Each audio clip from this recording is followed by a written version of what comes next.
This is Isabella Penterick with Solid Stitch Embroidery. Mark Vasilantone with Vastex International. This is Dave Pomeroy with NBM National Business Media. Greg Brown with All We Do. And you are listening to the Two Regular Guys Podcast. hosted by Terry Combs And Aaron Montgomery.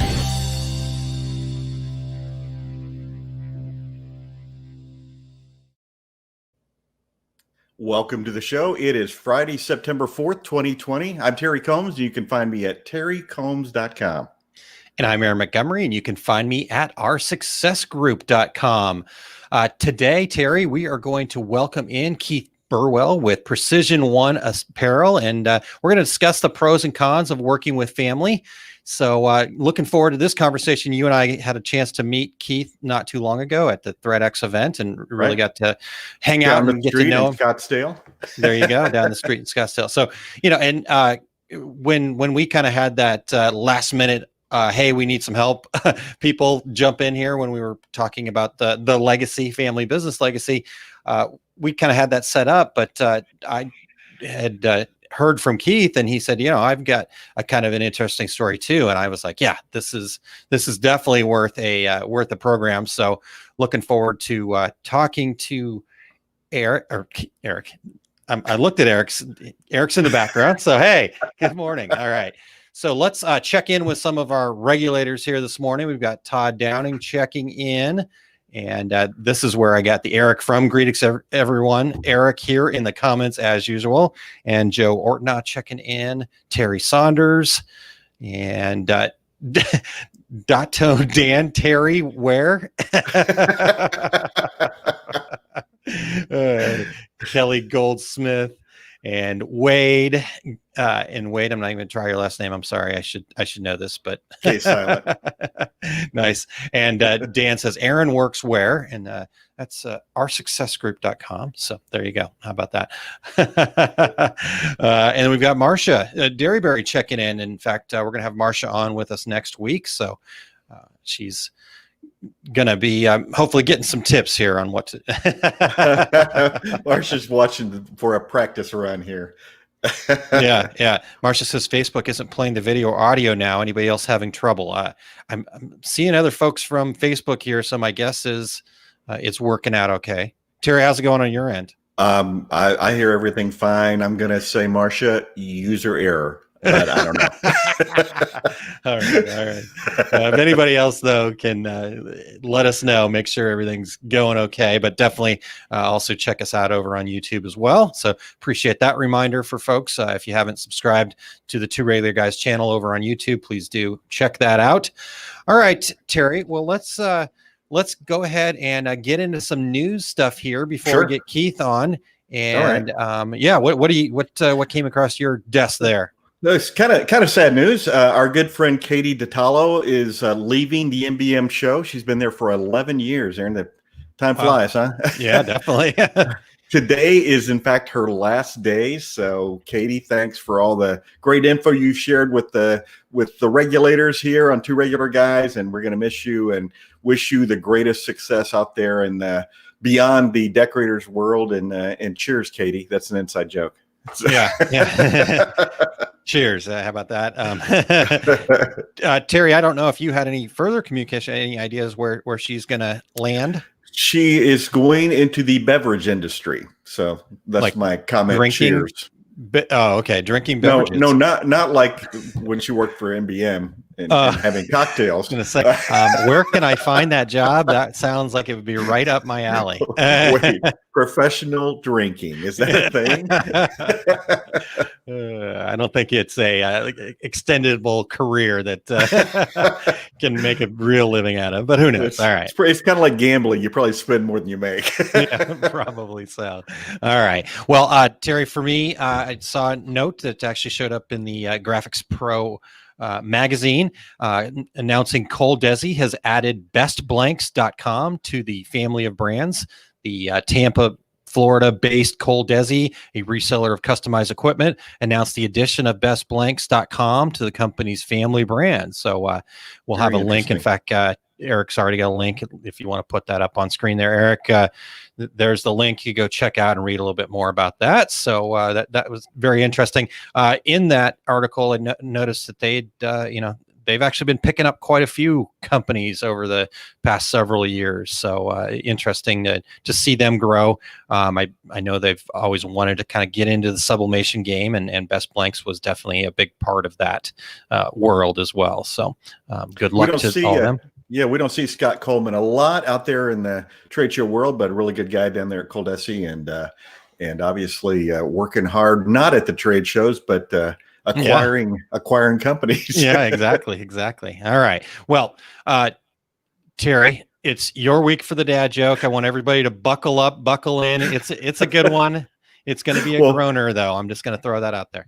All right. Well, so I have my doubts about this because right before we went on the air, Eric goes, "Are you really going to tell that joke?" And now I'm having some doubts, but no, it's all good.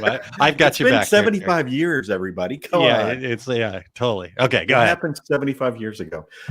Okay, here's the joke. What did the instructor at the School for Kamikaze Pilots say to his students? What did he say, Terry? Watch closely. I'm only going to do this once. That's funny. All right. That is funny. It's very funny. You did even put in the notes, too far, question mark. I had an alternative joke in there and I thought, nah, I'm doing this one. Yeah, there you go. All right. Cool. All right, Aaron. Hey, before we dive in, we want to thank everyone for checking out the Two Regular Guys podcast. If you are listening to the podcast version, we would appreciate you sharing with your friends so that they can become regulators too. Plus, we would love and appreciate you giving us a review on Apple Podcasts, Spotify, iHeartRadio, Stitcher, wherever you're listening to this podcast. And we are always looking for new guests. If you or anyone you know would like to join us, go to calendly.com/2. That's the number 2. Regular Guys, and tell us what your idea is for a show, and we're always looking for new guests. If you're watching us live right now, join in with your comments and your questions. Reach out to your industry friends so they can become regulators too. Yeah, Terry, I don't know. The regulators are still trying to take it out. There we go. Amy says that's a great joke. So all right. Good. All right. I was watching the numbers and making sure that, all of a sudden the viewers didn't just completely drop out, but no, it was very good. So I don't want to be canceled in the culture for telling that joke. Oh boy. All right. Well, again, now they're dropping off. Yeah, exactly. No, we've just, if it wasn't my flub at the very beginning, then but anyhow, okay, so regulators, again, tell your friends to join us. We'd love to have that live interaction. We have a great time with that, obviously. Terry, we got Impressions Expo still going strong here, so let's hear a word from them. They're still moving forward, and pretty soon we're going to get Josh back to get the latest and greatest. But let's hear a word from our sponsor, Impressions Expo. What is Impressions Expo? Impressions Expo, formerly known as ISS, is the premier trade show dedicated to the imprinted and decorated apparel industry. They have 5 shows that are produced annually in each region of the United States, including Long Beach, California, Atlantic City, New Jersey, Orlando, Florida, Baton Rouge, Louisiana, and cap off the year at Fort Worth, Texas.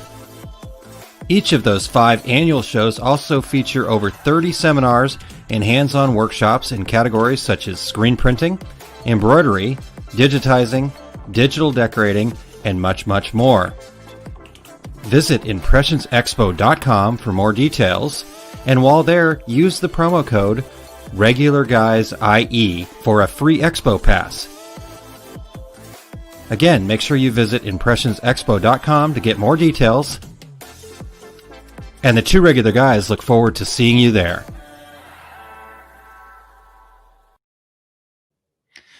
All right. Well, again, thanks to Impressions for their support, and we appreciate everything that they're doing. And make sure you go check them out at ImpressionsExpo.com.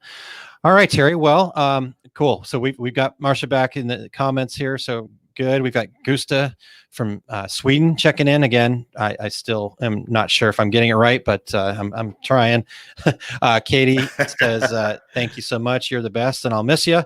Here's the deal, Katie. We're still going to be here, so you're welcome to join us, even if you're not in the industry. You don't have to be in the industry to be here. So how about that? Certainly in a related industry. Yeah, exactly. Have you not seen our logo? It's a chicken wing, and what goes with chicken wings? A little bit of beer. There we go. All right. Yeah, that was a joke when I said a little bit. And none so far this morning, at least for me. I don't know. You were drinking a drink. I think it was last week, and I kept wanting to ask you if it had that golden tint to it. I'm like, is that a beer already? No, it's. I'm trying to drink more water, so I have that that flavoring that you get at the grocery store. Beer flavoring? Yeah. was it like a Coors Light or? I was going to say, yeah. Well, it's not water out of the tap; it's water out of the can. I love it. All right. We will go way off the rails. But Eric does have a good point for Katie here. He says, doesn't the beverage industry need gear? Side business, Katie. So there you go. All right, Terry. Well, let's get our guest in here. And I'm excited to talk to Keith here. All right. We want to welcome in Keith Burwell with Precision One Apparel. Precision One started in 2006 with Keith and his father and his sister in a small town in Northern California. The business started in the garage for printing and out of Keith's sign shop for sales. They now have 6,000 square feet. Keith says they went through what he calls 3 phases, and we'll be interested to hear that. And his dad has retired. Keith's sister has left the company. And over the last couple of years, Keith has upgraded all the equipment, expanded, and like so many of us, has been battling through COVID. So welcome to the show, Keith. Hey, thanks for having me, guys. All right. Yeah, great to have you here. Well, so Keith, let's just start here. You talked about 3 phases in the intro there, Terry did, and but talk about the evolution of being in business together with your family from how it started to where you are now. Maybe give us that rundown on the 3 phases. Okay. I'll go before any phase started. And okay. Back in 1992, I have a cousin in the industry who's been printing for almost 40 years. He's in the Tulsa, Oklahoma area. And I was, like your guest last week, like Tony, I was a truck driver. And that job ended. I went back to Oklahoma. My cousin taught me how to print. I came back to California and said, let's start this business. Problem was I really didn't know how to run a business back then. So it lasted about 1.5 years, but that's kind of where my family kind of still kicked me off in the screen printing industry. And then in 2001, I was working for the phone company and thought I was going to retire from there. But I started my sign business in 2001 as just for fun, kind of like most people, just, bought a plotter and making a few banners here and there. But I was always having people ask me, oh, can you get shirts made or can you do this? And that's kind of, how my sign business was going. And then the phone company in 2005 decided that they were going to start outsourcing. And, there's about 3,800 of us in my department across the country that we all lost our jobs. So my sign business became my sole source of income. And I was doing a trade show, just a little like home show in our local mall. And my dad came by and was like checking things out. And he still was driving the truck at the time and goes, yeah, I really want to find something a little bit easier to do. And I said, hey, I was thinking about buying this other screen printing company across town, but I go, we can't really come to an agreement. So maybe we should just start our own. And he said, okay, tell me what to do. And then we got my sister involved. We went back to see my cousin in Oklahoma again. I took them all back there. And the first thing I told my dad was, and I'll never forget this because he thought, he goes, I'll do all that.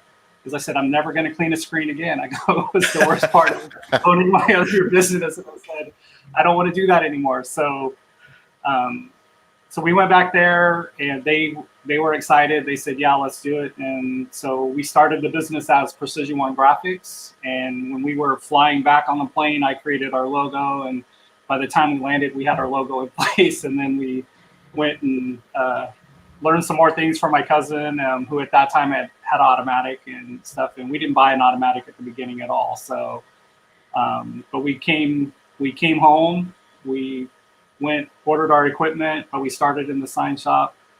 And we were like 3 months into the business, and we hadn't really developed, processes or anything like that. It was just kind of, they were still learning things.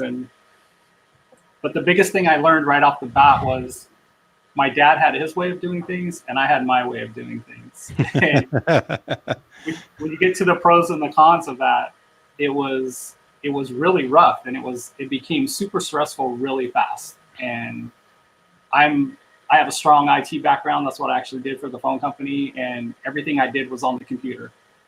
And everything my dad did was really old school, and it was in a notebook and writing everything down. And he wanted it one way, I wanted it another way. And believe it or not, we had a meeting, and I told my dad, I said, look, my design business is making me money. The screen printing business is making money, but dividing it by 3 people, we're not really. So I said, I think the best thing would be is you and Lisa take the screen printing business, and I'll be your artist. And you just pay me to do artwork. And then if I want to print something for a customer of mine or something, I'll come and do that. So I kind of really stepped away at that point. Not really so much, I stepped away as potential owner at that time. And, but I was still super involved. I was at the shop almost every day. I mean, but I didn't have to worry about, this customer, that customer. I just had to worry about, having artwork done for them. Nice. And my sister she was the sales force of the team. She was out, she was hustling, and about a year into the business, she bought embroidery equipment.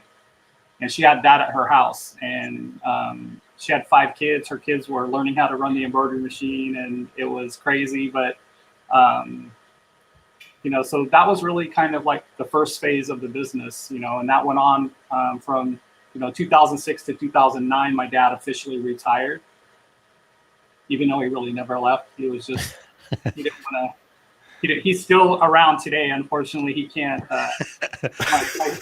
My stepmom has dementia, unfortunately, and he's got to be home taking care of her. And he comes here when he can, and it's more for a break for him, I think, than anything. But Sure. So the second phase started as really my sister being the sole owner at that time in 2009. So she changed the name of the business to Precision One Screen Printing and Embroidery. And then she built up an amazing customer base, and I still was doing artwork for her. And, we went through, obviously, 2008 was pretty rough on the economy. And my sign business, I actually ended up moving it home and was working out of my house. But the screen printing business was still going strong. I mean, she built up really, really good customer base, and she had a ton of repeat business even through that rough time, and the business did really well through then. But she had battled cancer a couple of times, and my dad would go back in and help out and stuff. And then about 7 years ago, 2013, she called me and she goes, hey, Dad doesn't really remember how to do much, and my cancer's back, and I got to step away for a few months. Can you come in and help out? So I was still at my house with my sign business, so I set up a little table next to in the front room of the shop, and put my laptop up and did artwork and dealt with the customers and dealt with the production schedule and did everything. And then about 3 months later, she came back and she really liked some of the changes I implemented. And she goes, hey, I really want you to come back and, kind of be here all the time. And I said, if you want me here, we got to make room. Because I said, I can't work like this and then go home and work my sign business. I need to be able to do them both at the same time here. So we moved our embroidery room, we moved some stuff around and moved everything out. And I kind of took over this office that I'm in right now. It's like 16 by 19, and I got a printer in here and everything else. But so that's when I was really here, but I still wasn't part owner or anything. I was just kind of doing, but I was back and I was kind of dealing with everything. And but then I kind of got to see the other side of my sister that I hadn't seen in the business. I knew she was like really good with customers, but she was very non-confrontational with her employees and stuff, and they were really taking advantage of their situation. And I would try to talk to her. And these employees were my nephews, it would maybe be her daughters or whatever. Not really, I don't really think her daughters took advantage of her. I think they just came in and would help out for an hour when they were supposed to be here for 3 or whatever. But I had other people that would just take advantage of taking way too many breaks and stuff. And so I was gradually kind of calling these people out on it. And, you know, and even though they were family, and I think that was the biggest thing, that they were family and they thought they could kind of take advantage of situations. So, and then, so that was kind of, you know, we can get into that a little bit more, but that was kind of where that was. And then the third phase was my sister came to me in 2018 at the beginning of June and said, hey, Carlos, her husband, got a promotion and they were going to be moving to Seattle. And she goes, you can take over the business and it's yours at this point. You're the one who started it. You're the one that, you know, and I said, okay. And that was supposed to happen at the end of 2018. And then she came to me like 3 weeks later, and it was on my birthday of all days. It was on a Thursday. And she goes, I want to have a meeting with you and Dad. And then she goes, I'm leaving a little earlier than I planned. And I go, when? And she goes, tomorrow. Oh, wow. And I go, what? And she goes, yeah, I'm leaving tomorrow. She goes, I just want to end the fiscal year. So she goes, July 1st, you're officially taking everything over. So it was like, you know, that was like on a Thursday, like I said, the 28th. So I pretty much had one day to go get new fictitious business name, new bank accounts, you know, and, you know, my side business was doing really well, but here I am, inherited this, had 4 employees and had to make payroll by next Friday with, you know, how do I get all the money in from everybody? So it was a little crazy, but we did it. So when I took over that, that's when I changed to Precision One Apparel, and I called it, this is my spin on it. I changed our colors. You know, we'd always been a blue and orange, and I went to a teal and black. And just, I wanted a total fresh start. It was going to have my name only associated with it. And that's kind of what we did. And it was crazy. And by the end of the year, I realized that her embroidery machines, she really never kept good maintenance on them. And they were like, I had to outsource a really big job because our machines wouldn't sew them and stuff. So I went to SIA in Vegas to buy a new embroidery machine and came away with a new auto. And I just ended up spending about $150,000, I think, at that show, and was scared to death when I came back. I'm sitting there going, wow, we have all this new equipment and, you know, got to get trained on it and stuff. But we've done that and never looked back. And we were definitely going to have a record year this year. Unfortunately, like I think a lot of people probably were. And then when COVID hit, it was just, you know, okay, now we'll see what happens. But so that's kind of how we started the business. Yeah. We can go through family issues, good, and positives, whatever you guys want to do. So. Yeah. You know, Keith, when you said your dad had just notes in a notebook, and I was thinking about me and Aaron because I was paying attention to my junior yellow legal pad, and but Terry is not my dad, by the way. My current, yeah, I'm not his dad. The other thing is, I was thinking when you said you created your logo on the flight home, is it mysteriously, strangely similar to Delta Airlines logo, or? No. All right. We flew Southwest, so no. Well, okay, so before you guys said, okay, let's do this, it sounds like it just kind of organically happened. But did you all have a conversation about here are the pitfalls of working with family, and what are those pitfalls? So, well, I'm very blessed with a pretty amazing family. I have 2 sisters, and I'm the oldest, and we're all about we're a little over 4 years apart, almost to the exact day. It's just really kind of weird how that worked out. But, but I was the one that always said, I want to have 10 kids and everything. And I didn't. I have 2. I have a son and a daughter. My sister, Lisa, who was partners with us, she was never able to get pregnant and adopted 5 kids and then got pregnant. So she has 6 kids. My other sister has 6 kids, 2 of her own and 4 adopted. So they're the ones who have the big families. So we've always been super close. I mean, Sabrina, my baby sister, and I used to be like best friends. And then it was like, as we got a little older, work took us away from each other and things like that. And we weren't as close. But then here I was working with Lisa and became a lot closer with her.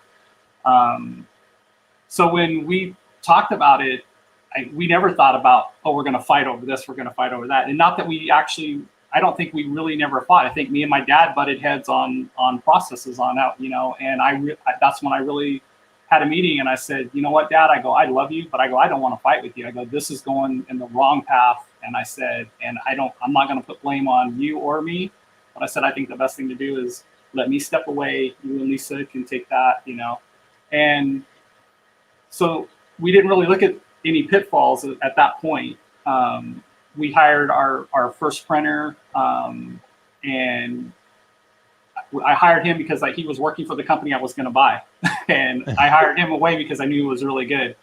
And I said, Dad, he's going to teach you what you need to know. And he did, actually. And then there were other family members, that got hired after that, as far as nieces and nephews and stuff. Yeah. So, Keith, obviously you've brought up some of the pitfalls and you guys were able to work through them. It sounds like, getting to that communication level, and it is a challenge when you've got nieces, nephews, all that kind of stuff. And like you said, it's one thing to, go work for aunt and uncle and I'll be there for 3 hours and you only show up for, so that kind of stuff happens. But what about the benefits of, you obviously have got some big families around a little bit and stuff like that. What are some of the benefits of working with family? It was really amazing the whole time that they were here.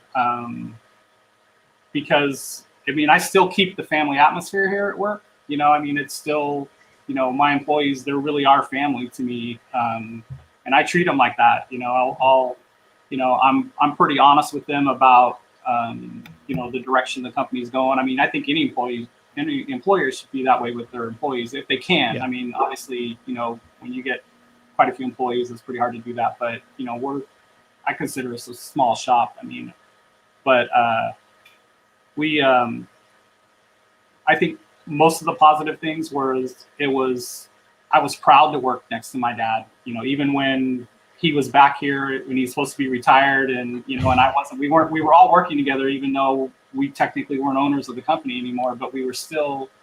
I was pretty proud of it. And actually, when I upgraded all the equipment and had everything going, because my dad was always saying, "No, the company, I don't know if it's busy enough to get an automatic." And I said, "Dad, you have no clue." When I upgraded everything and I took things over, and he came in and he saw how clean the shop was and everything, and he was like, "The shop's never been this way," he goes. And he was super proud of me, and I'm going to choke up saying that, but I was like, that was like pretty hard.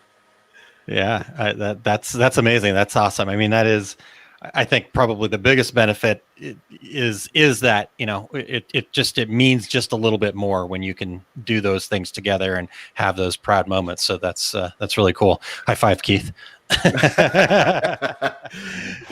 So Keith, when and I know you've done this in different stages, different steps, but so as a family business, how were decisions made? Did everybody have a vote? Was one person in charge? Sounds like that one person in charge might have shifted over the years.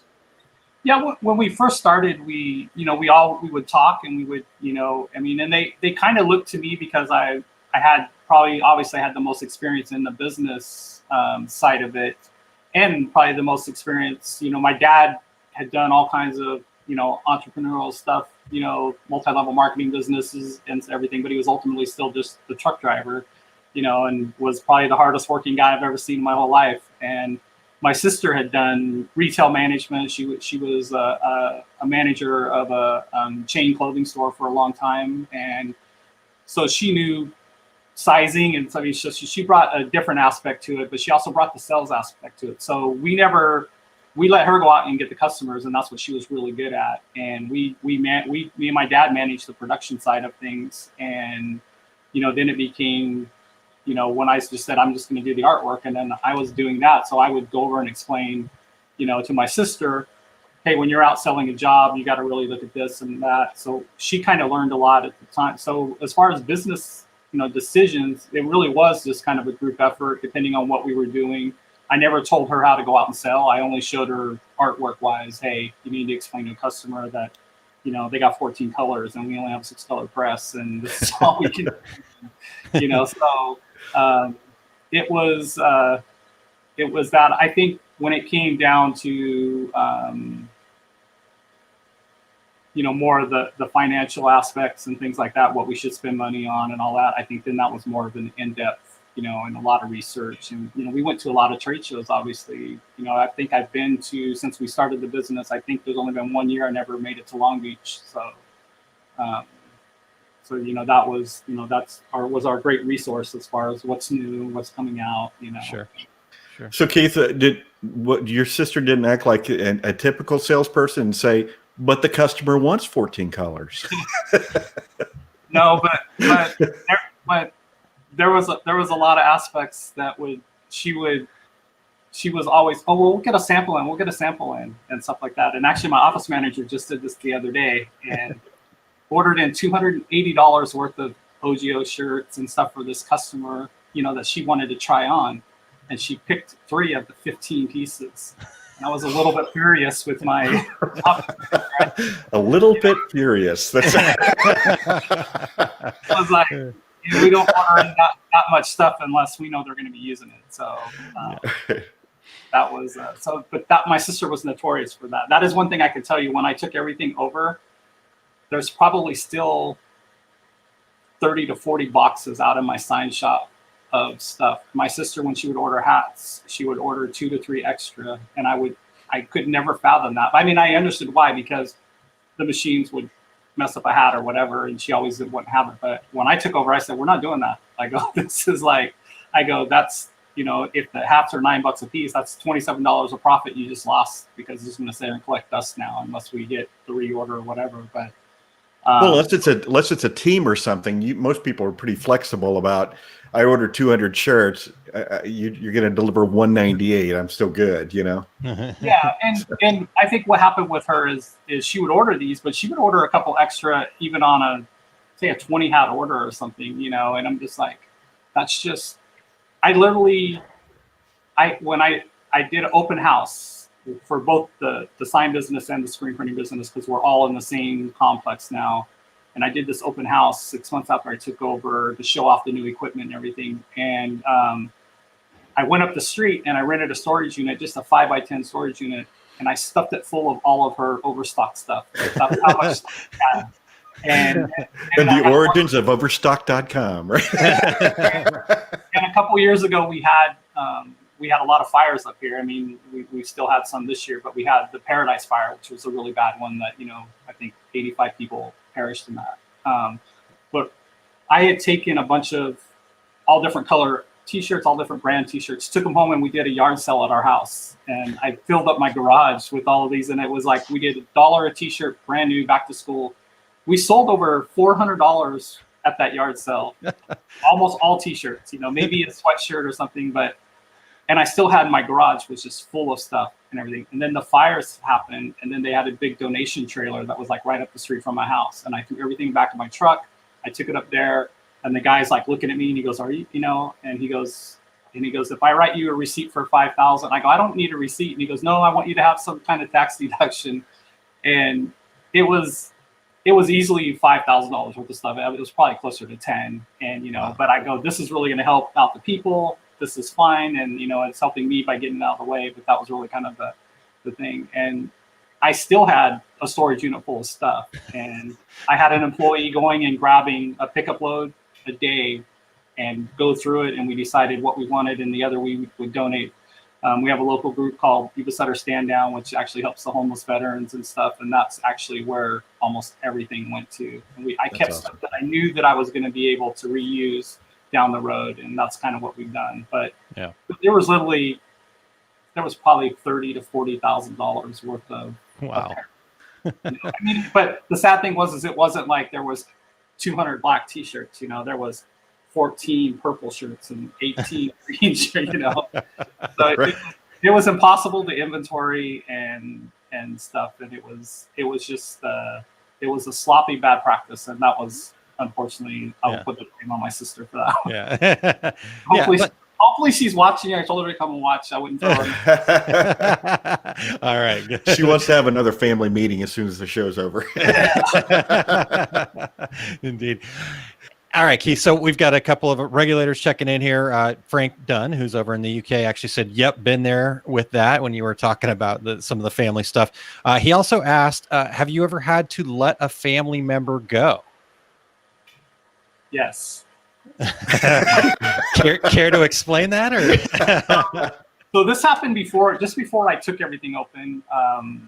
My one nephew, who was our screen printer, who became really good. He was super fast and everything, but he was very headstrong. He was very immature, even though he was 30 years old. But he thought he knew everything about everything, and he didn't. And I wasn't the one that had to let him go. My sister actually did, which I was really shocked. It was one of the first times I really seen her just say, sorry, but we're done, And, but I think for him, the main reason, I don't know if I would have kept him when I took everything over. I don't think I could have tolerated his attitude. I probably would have got rid of him a lot quicker. It only took her like 10 years to do it. But he dug his own hole. It was, I'm pretty sure he had a pretty bad drug problem at the time. And, I came in one day and it was, we had some pretty expensive jerseys that looked like a kindergartner printed them. And I drove, my sister lived an hour away at the time, and I got in the car with my dad and we drove down and we showed her what he did. And, and it had been happening for about a week straight. And so she finally said, okay, and that was kind of tough. And I had another nephew that would come in and like maybe during Little League season when we had to put numbers and sponsors on the back of shirts, and we were doing all that with Press, and when you're doing 5 or 6 Little Leagues, 2,500 shirts or more, you need some extra help with that. So he would come in, and that's all he would do was he'd come in the evening time and just print all, just heat press all night and stuff. But he started getting attitude. How come you don't have as much work for me? And I just kind of trimmed things out when I took over. And so so I just kind of said, hey, I just probably aren't going to have anything else for you, And so he never called back about asking for anything. So it was kind of my way of easily getting rid of him and stuff like that. And he's still one of my favorite nephews. He lives 4 houses around the corner from me, so it's not a big deal. My other nephew was one that I kind of thought was taking advantage of everything, and because he would come in and embroider in the evenings, and I came in and I said, DJ, give me your hours and stuff, and he came in and he goes, oh yeah, I have 34 hours. And I was going, yeah, 34 hours this week? How do you have 34 hours? And I'm like going through and I was like going, 200 hats are done. Oh, did it really take you 34 hours to do 200 hats? So I wrote him his check that week. And then the next week I said, I don't have any work this week. And it was, he got the hint and just said, then he came in one day and handed me his keys and just said, I got another job. I'm really sorry. I go, no, we're good, So that was my polite way, My other nephew, he was literally just told, you're done. Here's your final check. And the other guys have just kind of phased out. And, gotcha. Do you still have any family working there with you right now, Keith? Nope. Okay. None of my employees are family. And I tried it. I had a cousin. So my second cousin, it was my cousin's son. And he had been begging me for a job and he wasn't 18. And I would always give him the excuse that he wasn't, I would see him on Facebook all the time, and he was so immature. And I was just like going, I would never hire him. I would never hire him. And we were at dinner. I was at dinner with my wife one night, and I go, oh, I got a message. And she goes, you should hire him. You should give him a chance. And I was like going, I do not want to hire him. And so I did hire him, and he lasted a week. He was late twice. And, he thought, he put on his Facebook profile that he was a graphics technician for Precision One, and I go, no, you're not anything close to that. So it was, and he was doing videos like, look, he goes, look, I'm embroidering these hats today, which he didn't even know how to turn the machine on, and or he wouldn't have the auto. We're printing these today, and I was just like going, no, you're like sweeping the floor. You're not doing that was I should have never hired him, but it was. And that was one where when he was late the second time in 4 days, I actually sent him home for the day. And then that's when he called and goes, I got another job. I'm officially giving you my 2 weeks notice. And I said, well, call him and tell him to take you right now because I'm done. And that was kind of like, I don't need you anymore at that point. Yeah, sure. Okay. I once fired the owner of my company's son. And he's like, so what happened? And I'm like, this is a production shop. You can't come and go as you please. And he's like, okay. So it was a life lesson. But so, it's common in garment decorating in the decorating industry to have these family affairs. And Keith, kind of give us a checklist for listeners, what they should take into consideration when they're thinking about doing a family-owned business. I think, I learned about this business every day, especially the last couple of years. I think since I took over, I've gotten a lot more involved in, like meeting you guys, and other people in the industry. I think, you got to have processes in place and you got to have expectations. You can't, I get mad. I had a meeting with just my current staff and, and I was going over some of the things and I realized, what, I've never told them that this bothers me or whatever, so if you have little pet peeves, mine is, I want my work area to be as clean as possible or whatever. Mm-hmm. Or if you're walking through the shop and you see a piece of paper on the floor, it may not be your work area, but pick it up and throw it away, whatever, something like that. And, okay. But I realized that, I never really told them that they should be doing that, but I felt like I probably shouldn't have had to tell them that. But I think definitely processes and expectations, because if you don't have that, it's kind of like being married. You have your pet peeves with your spouse, and it's like, but if you don't let them know that really bothers you, and then you let it build up, and then it turns into like, however you handle being mad or whatever, or frustrated, that's what's going to happen at work as a boss and even as an employee. So, those are really great tips for all businesses, family exactly. or not. Honestly, and I like that you had that realization that, again, like you said, you kind of hope that you don't have to share those kinds of things with people, but at the end of the day, it is your business, and so it is your responsibility. So that's pretty awesome that you are able to take responsibility for that and move forward. So Keith, can we shift here real quick? You talked about going to Impressions. We got a chance to meet you and get an opportunity to hang out at ThreadX this year. And you've mentioned that, you really participate in a lot of the education out there, trade shows and industry groups. And, so what, I guess, why is that so important to you? Well, a little over a year ago,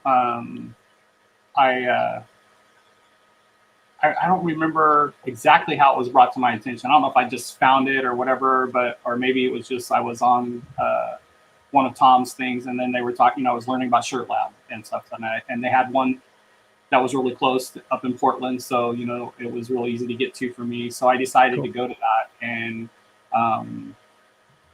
as much as it was, meeting everybody, as far as I think the education, I remember going in and sitting down that morning. I probably got there like a half hour early, and I was not in the very front row. I think I was like one row back, but I was up in about the center stage.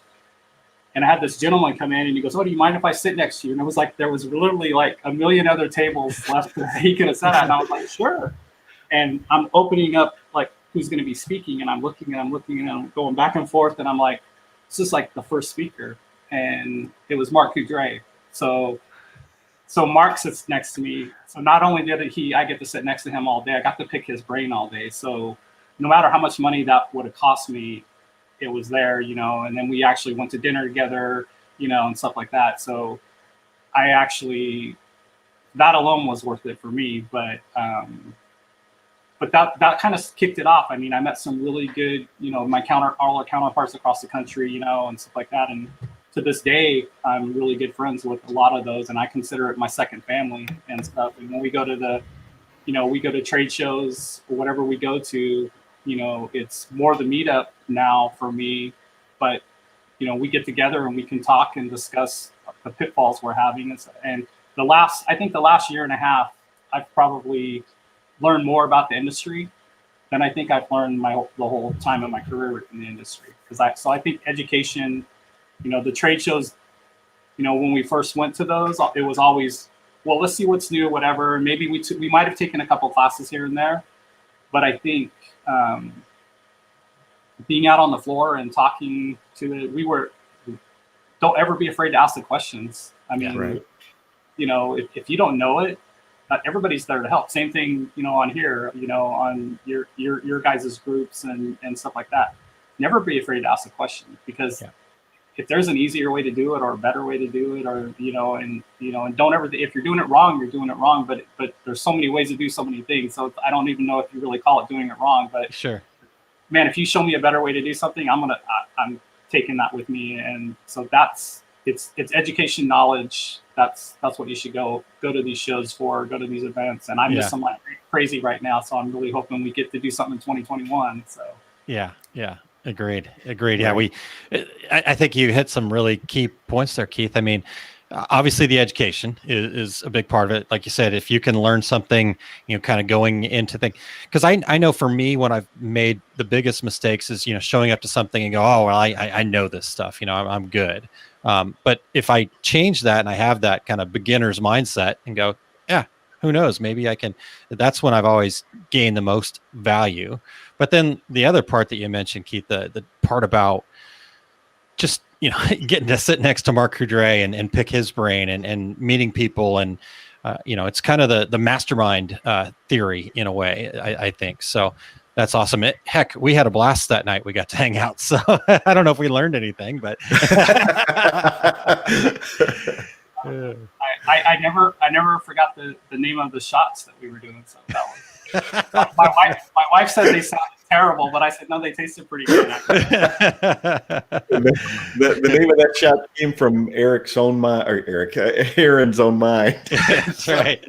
The 4 a.m. creation for sure. But, Marcia says, Keith is right. There's nothing better than networking and so many opportunities to do it virtually now too. Plus it's a blast to get to know our peers for sure. Yeah. I mean, like I said, our second family, I think is a great way to put that, Keith. Well, and Aaron, I think also that you have to have that mindset of no matter how big you get, how long you've been in the industry, there are always things to be learned. And so, you have to keep your mind open. I did a seminar at DAX where there was a gentleman that I met before the seminar who said, he goes, I'm doing about 35 million in screen printing. And I'm thinking $35 million in screen printing. This is kind of an intro class. But when it was done, he said, hey, that this one point, I never really thought about it that way. And that's somebody who's always trying to, like a sponge, always trying to gain knowledge. And we should all be that way. Yeah, for sure. All right, Keith. Well, we're coming to the end here. So tell us what's going on. What's new and good there? You're making it through COVID, back to work, right? You guys are back. We're back to work. This is a scary time of year for us right now because of COVID. The last 3 years, when I look at my numbers, basically from about mid-August to December 1st is, our revenue, the revenue we do during that time frame is more than everything else combined through the rest of the year. And when I look at my invoices for the last 3 years, 85% of those invoices are from schools. So for me, it's like, how do you make that up? How do you pivot? I mean, if we pivoted, I mean, we do a lot of face masks, and I have a sign business, and the sign business has just been so, but it is starting to pick up a lot right now. And so I have my employees back, but I don't have them back full time. Everybody's getting between 20 and 40 hours, and 40 hours is kind of rare for any of them right now.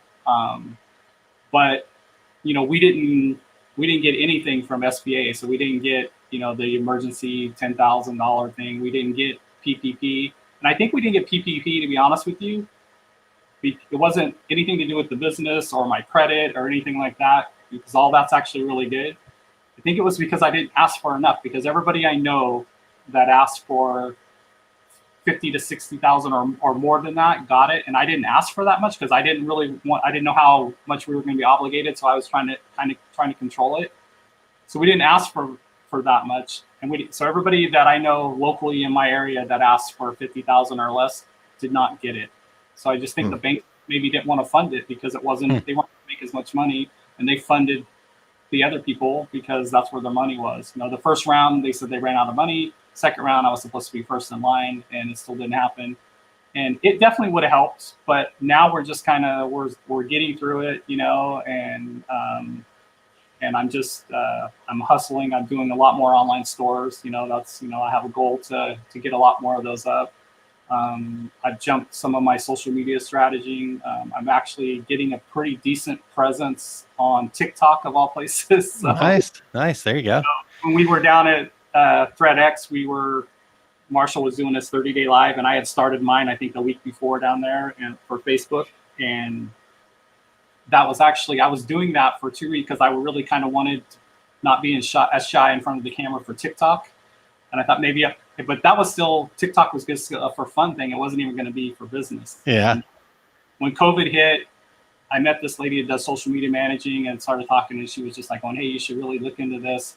So it became kind of my way of doing things. So I've kind of got a couple of pretty big influencers on there that I'm hopefully going to start doing their merch. And if I get to do their merch, I think it's going to be pretty big, actually. So, That's awesome.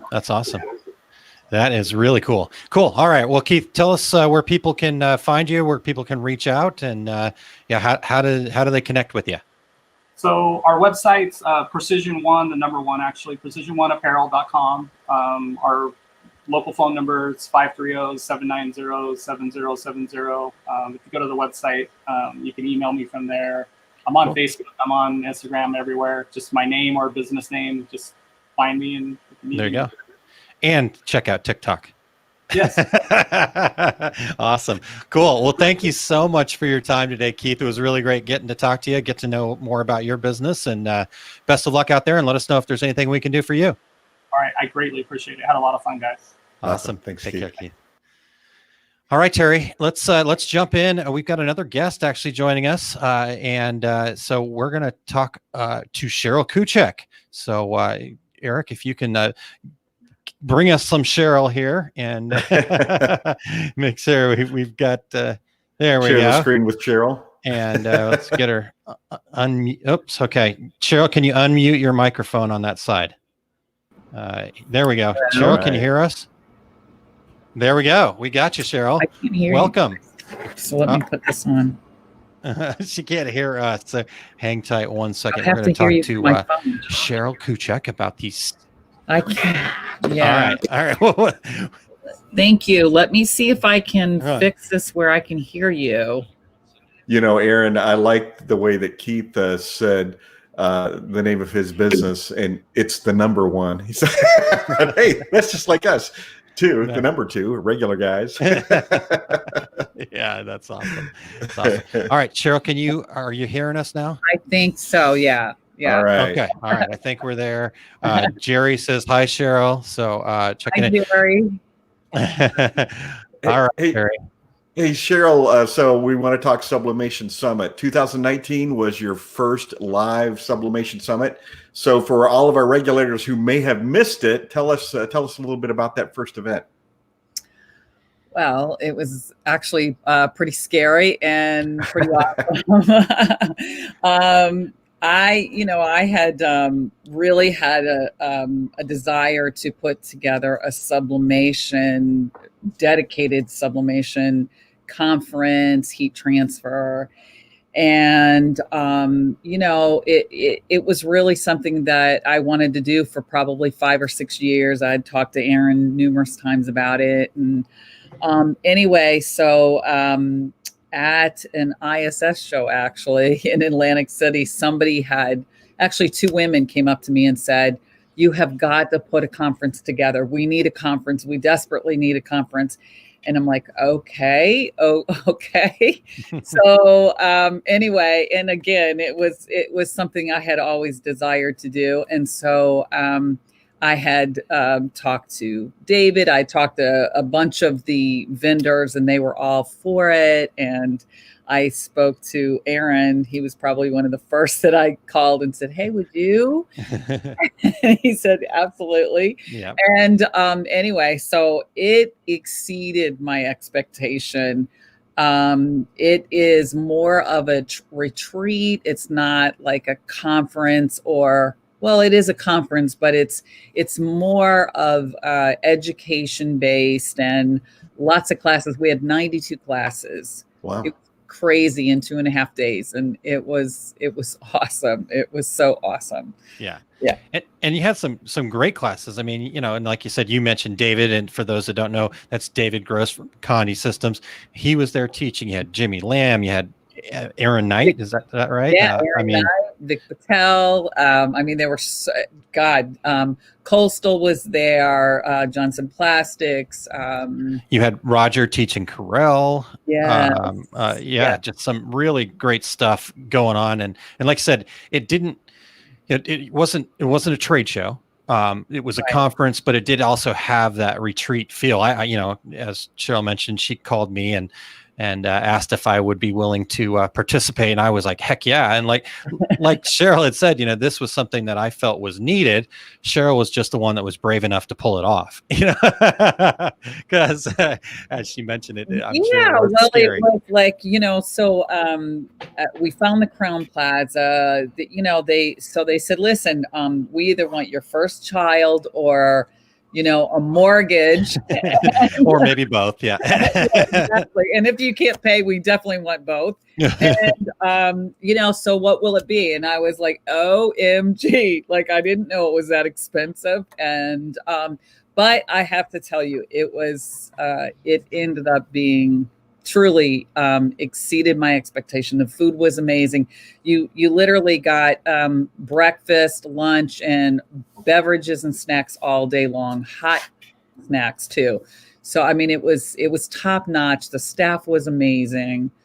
So yeah, I definitely wanted to do it again. Yeah, I mean, it was a blast. It felt great. I felt like we had a great opportunity to interact, you know, both through all the classes and just the opportunity. You did the panel discussion, which I had a blast being a part of that. That was awesome. It was like it was really cool because they had this like room that was theater like, I guess would be a good way to put it, Cheryl. And and then you've got David Gross, myself, Jimmy Lamb, Rich Zdonik. Who else was up there? Erica was up there. Let's see. Jimmy Lamb was there. Vic Patel was supposed to be there, but he forgot, he said. So just imagine, you know, drinking the night before, so forget. Just imagine a panel with Jimmy Lamb on it. I'll just leave that there for you, Terry.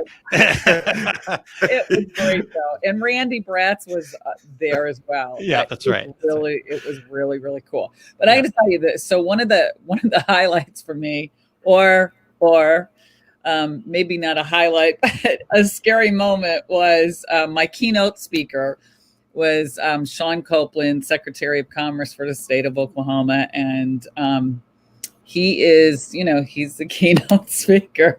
So around 4 a.m, I get a text from him saying, "Oh my God, there's a state of emergency and I'm not going to be there." And I thought he was kidding. I'm like, yeah, all right, Sean. funny joke, haha. yeah, right. And then he's like, "Cheryl, I am serious, and I mean, I am sick. I am like, OMG, like, what the heck am I supposed to do? I have all these people showing up for you, and you're not going to be there." And so we're kind of texting back and forth, and then he said, "Well, you know, I mean, I'll just throw this out there, but maybe I could do like a live." And I'm like, "Oh my God, I think that could work." And so that's what we did in the back seat of his dad's car. He's doing this live. I mean, it was crazy. It was just, but it worked. It really worked. And people were inspired. It was good, but it was like, oh my God. Yeah. So you had a little taste of pivoting back then. And speaking Absolutely. of Yeah. pivoting, 2020 has not worked out like any of us would have liked, obviously. Yeah. But it seems like you're really doing a good job of pivoting here. So coming up, I mean, like next week, right? Yeah, literally like in less than, well, it's like 5 days away. So. 5 days away. You've got a virtual event coming up here. Tell us about it. Okay, so so I'm figuring March they're shutting down the country, the world, Yeah. the world, not just the country, Yeah. the world. And so I'm thinking, you know what? By June, we're going to be out of this thing. It's going to be fine. Well, I'm in complete denial of it. I'm like, listen, I'm working towards a summit. I believe we're going to have it. It's not going to be a big deal. I'm doing all the work necessary. And then, and I guess it was probably sometime in mid-June, maybe when they did the second shutdown, that I said, okay, I think I'm going to have to pivot. I think I'm going to have to do something different, like a virtual. And I didn't want to do a virtual. I seriously did not want to do a virtual because everybody was doing a virtual, first off, and I just didn't want to do it. It was the last thing I wanted to do. But I said, if I'm going to do a virtual, it's going to be the best of the best. And so I set out to make sure that, we could have a really spectacular summit. And so when you go to look at it, it is pretty cool. It's sublimationsummitlive.com. And so you can do the 360 view, which is so cool with all the vendors and the sponsors. And you can look at the classes. It's really cool. So, and then, it's going to, we have 64 classes, so it's still education based. Wednesday is graphics day. So it's, Roger Wambalt with Corral for 2 hours, then Dane with, Great Dane's. Great Dane Graphics. Yeah. Yeah, he's awesome. And then Corral again, Roger's doing advanced, and then Dane doing affinity for 2 hours. So that's just Wednesday. And then on Thursday and Friday, we have, Aaron will be teaching. And not all the classes, but no, that would be a whole don't think we could do it. But there's 3 an hour that somebody can pick from. But the cool thing is they will be recorded and they can watch it until the end of the year. And there are so many great classes for beginners, intermediate, and advanced. Sublimation 911 and Sublimation 411. Sublimation. Oh my God. No, not that. Pick a number. And a lot of white toner printers, training. So it's going to be awesome. There's lots and lots of classes. So something for everyone. Yeah, definitely. Well, so, we're all looking forward to 2021 for many reasons. Tell us about Sublimation Summit 2021. Yeah, so we are going to have it again at the Crown Plaza. And everything is pretty much, good. It was really interesting because Crown Plaza, they were still taking, I guess, weddings or whatever this year. And so when I realized, I'm like, listen, even if we could have it, I'm not going to do it because, the numbers are rising and all that. And so I said, they said, well, then we will reschedule it because if you cancel, you're still responsible. Wait, what? What? Yeah. Anyway, so we rescheduled for September 23rd through the 25th of 2021. So everyone who had bought tickets before that, they got locked in for that price and for the virtual ticket as well. So, which is exciting. So, and I believe we will probably do at least 92 classes again next year. We have, you know, a lot of people lined up already, like Aaron. Like Aaron. We haven't talked about 2021 yet, but yes, I'm in, Cheryl. Yes. Yeah. And we're going to keep growing it. It's super exciting. The thing that I feel really blessed about with this is that because I was forced to pivot, I think now we will probably have a virtual as well as a in-person for all those people who cannot make a live event. Yeah. So we're kind of excited. And I think that I honestly think there's so many good things that are coming out of all of this for so many people. Sure. And this has really become a tremendous opportunity for people in business. You know, the go-getters especially. I mean, they're making a run for it. They're doing things different. They're thinking outside of the box. And things are happening for them. And I'm seeing successes in my group, like crazy things that they thought, there's no way we're not going to make it. We had a storefront. What are we going to do? And Sure. they've completely turned this thing around and off to the races. Totally. Yeah. I love it. I love it. That's perfect. All right, Cheryl, give us the pitch. There's 5 days. If you're not signed up for Sublimation Summit, well, where do they go? How do they do it? Yeah. Okay. So technically, if you don't get a ticket by Monday, then the doors are going to be shut. So 3 days to do it. Yeah. 3 days to buy that ticket. Okay. So I did get you guys a code because I love you guys. You're so awesome. Thank you. So if they sign up, they can go to sublimationsummit.com and register, and the virtual, they'll get a $25 coupon with Nice. 2 reg guys, 2 REG guys, 25. And they'll get $25 off the ticket price, and they will love it. We have over $20,000 in giveaways. We have 2 white toner printers. We have 3 sawgrass printers.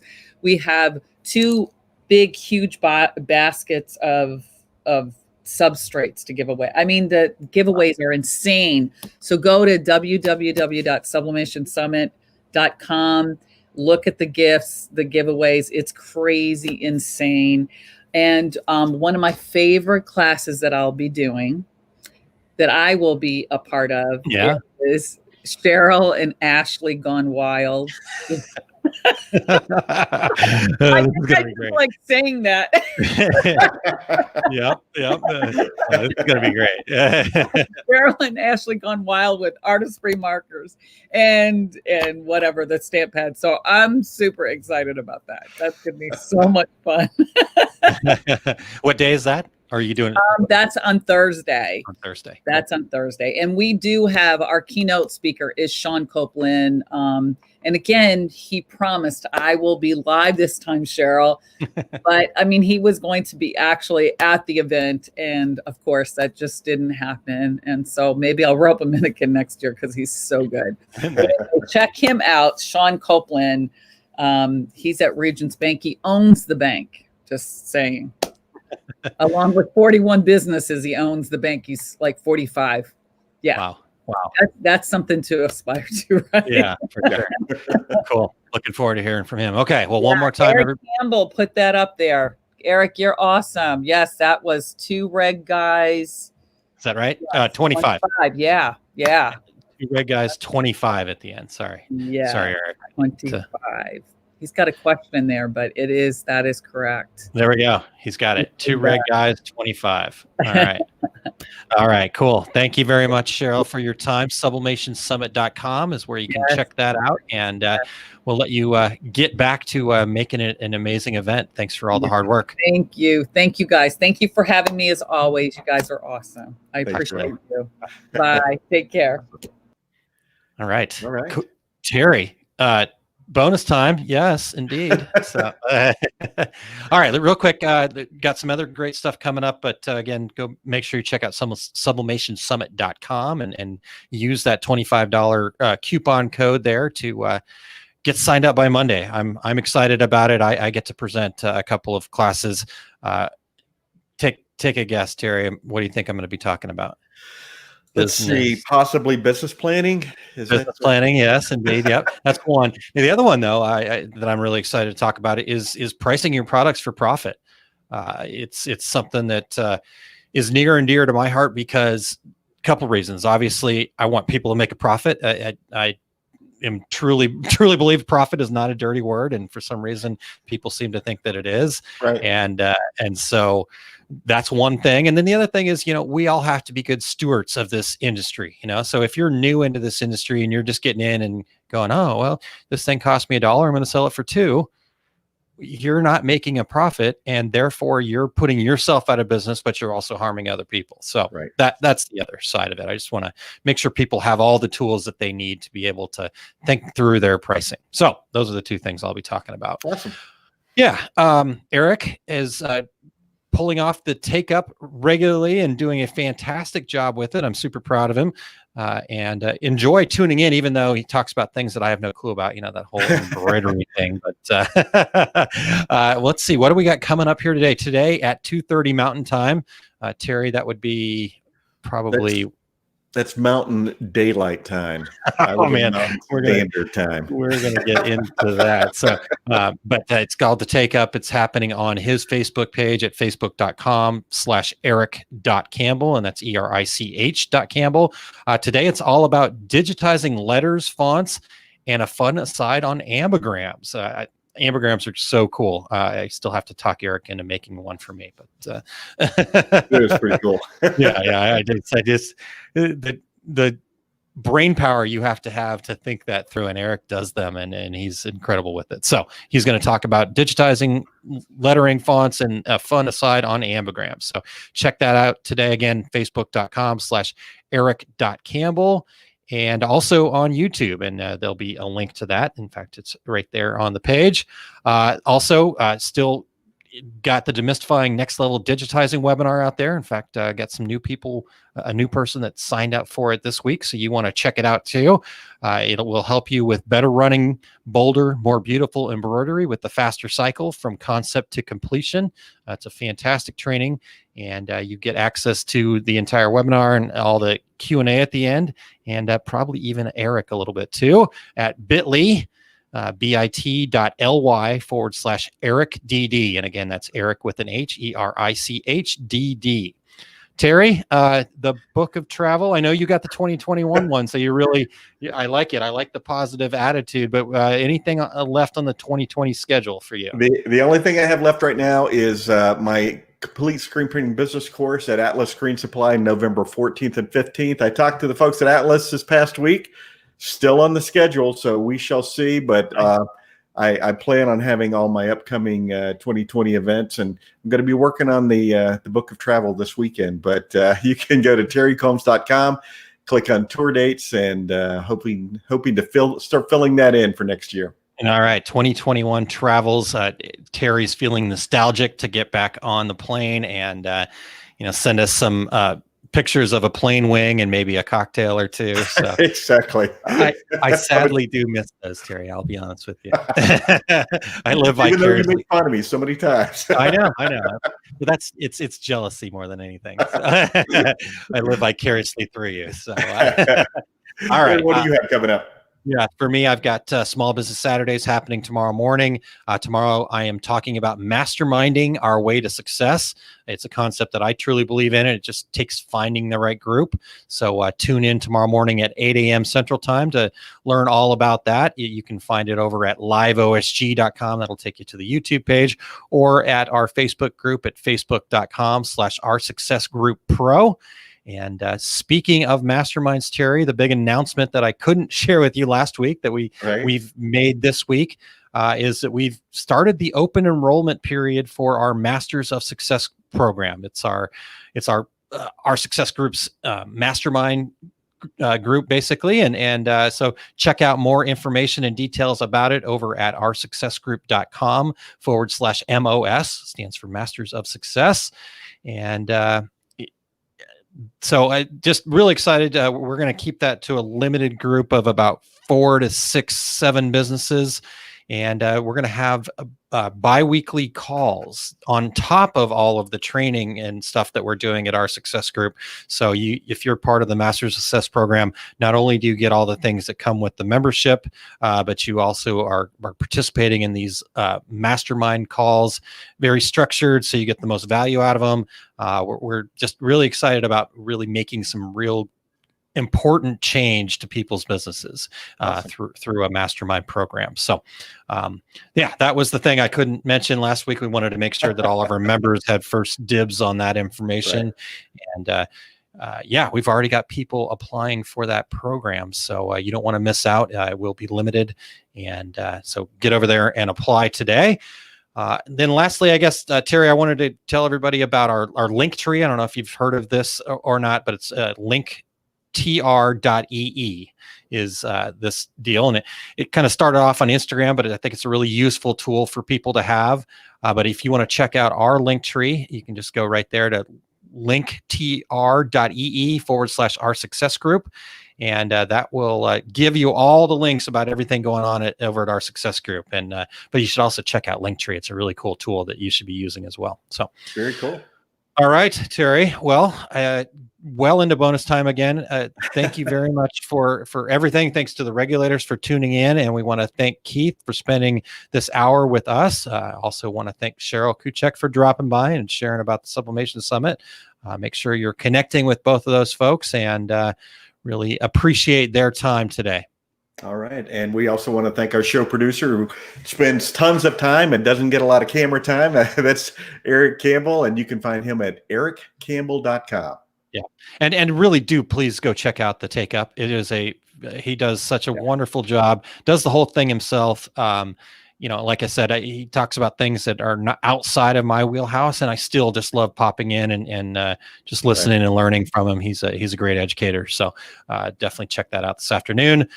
Terry, next week we're going to give Action Engineering one more shot, and so we've got everybody's calendars synced up now, and I think we're good. So I'm really excited to talk to Marcia and Eric from Action Engineering. It's cool to hear that Marcia's with Action Engineering now. It is weird to say Marcia with Action Engineering, but after 33 years, exactly. Yeah, totally weird, but both. Great. Marcia's a great person. Action Engineering is a great company. And so we're going to talk about specialty platens for screen printing and DTG decorating. And we'll see. We want you to tune into the live version too, because we might even be able to do a little, at least see some things, I'm guessing. We'll absolutely see how far we can dig in on a podcast. But it will be a lot of fun next week. So tune in next week, again, at 10 a.m. Central Time. All right. Well, everybody have a wonderful Labor Day weekend. And until then, I'm Terry Combs. He's Aaron Montgomery. And we are the Two Regular Guys. Thank you for listening to Two Regular Guys.